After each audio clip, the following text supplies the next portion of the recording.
जब Islamic country Indonesia में प्रत्येक वर्ष राम जी की लीला होती है और राम जी को अपना पूर्वज मानते हैं, क्या राम काल्पनिक हो सकते हैं? ये जो है हमारे देश के लिए नासूर है, कैंसर है। ऐसे व्यक्ति को कैंसर को इलाज करना बहुत ही जरूरी है। राहुल गांधी केवल एक हिंदुस्तान देश में रह करके भी हिंदुस्तान और हिंदुओं की हित की बात नहीं करते हैं, हमेशा हिंदुओं के आस्था पर चोट पहुंचाने वाला बात करते हैं। राहुल गांधी ने जिस तरह से यूएस में यूनिवर्सिटी में संबोधित करते हुए मर्यादा पुरुषोत्तम भगवान श्री राम के अस्तित्व पर उन्होंने जो सवाल उठाया, हालांकि कांग्रेस पार्टी का जो चरित्र रहा है वो भारतीय संस्कृति विरोधी रहा है। जितना मुगलों ने और अंग्रेजों ने देश का नुकसान किया, उससे हजारों गुना ज्यादा कांग्रेस ने भारतीय संस्कृति को मिटाने के लिए हर संभव प्रयास किया है, लेकिन मिटा नहीं सकी। और जिस तरह से राहुल गांधी जब इधर उधर जाते हैं तो देश की बदनामी कराते हैं। राहुल गांधी जो है लगातार भारतीय संस्कृति के विरोध में जिस तरह से बोलते रहते हैं, वरना जब इस्लामिक कंट्री इंडोनेशिया में प्रत्येक वर्ष राम जी की लीला होती है और राम जी को अपना पूर्वज मानते हैं, क्या राम काल्पनिक हो सकते हैं? पूरी दुनिया राम जी के आदर्शों को जो है प्रयास करती है अनुकरण करने का, और भारत की तो आत्मा प्रभु श्री राम है। वेदों पुराणों शास्त्रों में प्रभु श्री राम के ही जो है सारी कथाएं भरी पड़ी हुई हैं। लेकिन राहुल गांधी इस तरह से जो बयान दे रहे हैं, इसका जो असली वजह है वो मैंने देश के सामने प्रस्तुत किया। क्या लगता है जिस तरीके से ये बयान देते हैं कि कांग्रेस के नेता राम मंदिर के बारे में पहले इससे विरोध किया, वकील खड़े हुए? देखिए, भारतीय संस्कृति विरोधी अभियान रहा कांग्रेस पार्टी का, और यहां जब राम मंदिर के लिए जो है कोर्ट में, सुप्रीम कोर्ट में कांग्रेस ने बाकायदा राम मंदिर के विरोध में वकील तक, कपिल सिब्बल जैसे वकील को भी खड़ा किया था, और वो तमाम जो है तो राम मंदिर के विरोध में उनकी दलीलें रही हैं।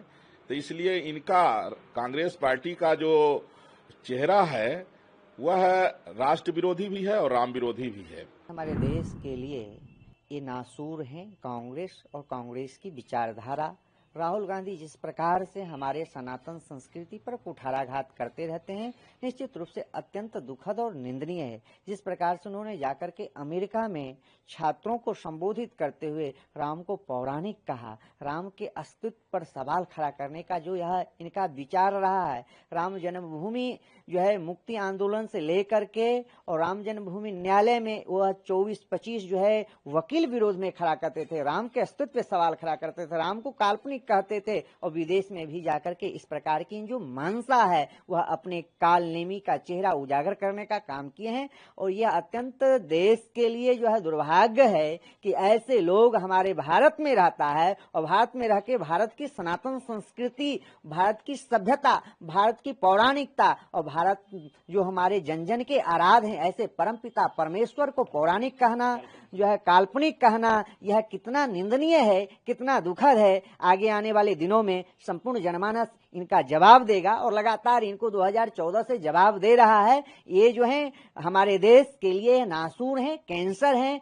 ऐसे व्यक्ति को कैंसर को इलाज करना बहुत ही जरूरी है। कल जो है धर्म संसद के तहत इनको जो है हिंदू धर्म से निष्कासित करने का काम किया गया है। ये हिंदू हैं ही नहीं, क्योंकि यह नासूर हैं, यह क्रिश्चियन हैं। इनके जो है दादा, इनके दादी सारे जो है मुसलमान थे, कोई क्रिश्चियन था। ये हमारे देश के सभ्यता पर जो है यह कुठाराघात करने का इनका जो विचार रहा है, उसको अब हम लोग मान मर्यादा को इनके रोकने का काम करेंगे। इन्हें जो है भारत से जो है भगाने का काम करूंगा। ये भारत में रहने लायक नहीं है, क्योंकि भारत की सनातन संस्कृति के विरुद्ध काम करते हैं, भारत की सभ्यता के विरुद्ध काम करते हैं, भारत की मर्यादा का विरुद्ध काम करते हैं, हमारे आराध्य पर कुठाराघात करने का काम करते हैं। उनको पौराणिक कहते हैं, राम मंदिर को जो है काल्पनिक कहते हैं, उनके विरोध करने का इन्होंने काम करते हैं। इसलिए अब इनको संपूर्ण जनमानस जो है परित्याग कर देगा। ऐसे व्यक्ति को भारत में रहने का कोई अधिकार नहीं है। राहुल गांधी तो संस्कृति और सनातन धर्म के केवल विरोधी हैं और राम के विरोधी हैं, और अमेरिका का यात्रा कर रहे हैं, और राम के अस्तित्व पर और राम के पौराणिक कथाओं पर केवल टिप्पणी करना वो जानते हैं। पूनावाला शहजाद ने जो भी कहा वो उचित उन्होंने कहा, सत्य कहा, क्योंकि राहुल गांधी का चेहरा हिंदुस्तान में सभी के सामने है, सभी सनातनियों के सामने है।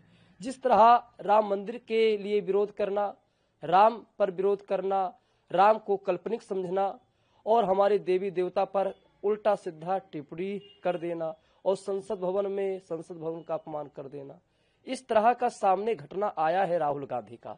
इससे साबित हो चुका है कि राहुल गांधी जी भारत के अखंडता को समाप्त करने में तुले हुए हैं और राहुल गांधी केवल एक हिंदुस्तान देश में रह करके भी हिंदुस्तान और हिंदुओं की हित की बात नहीं करते हैं, हमेशा हिंदुओं के आस्था पर चोट पहुंचाने वाला बात करते हैं, जिससे हम सभी सनातन भाई और हिंदू मानस दुखी होते हैं इनके बयान से। क्या इनको इस तरह इनकी बुद्धि, इस तरह इनकी मानसिकता होनी चाहिए? जो एक कांग्रेस के राष्ट्रीय अध्यक्ष हैं और इस तरह राहुल गांधी जी कह रहे हैं, इससे यह साबित हो रहा है कि इनकी बुद्धि, इनकी विचार किस तरह है। ये समाज को केवल तोड़ने का काम रहे कर, समाज को जोड़ने वाला काम नहीं कर रहे हैं और समाज में केवल नफरत फैलाते हैं। तो सहजादवाद पूर्ण वालों ने बहुत सही कहा, उनके बात का हम सभी साधु संत समर्थन करते हैं।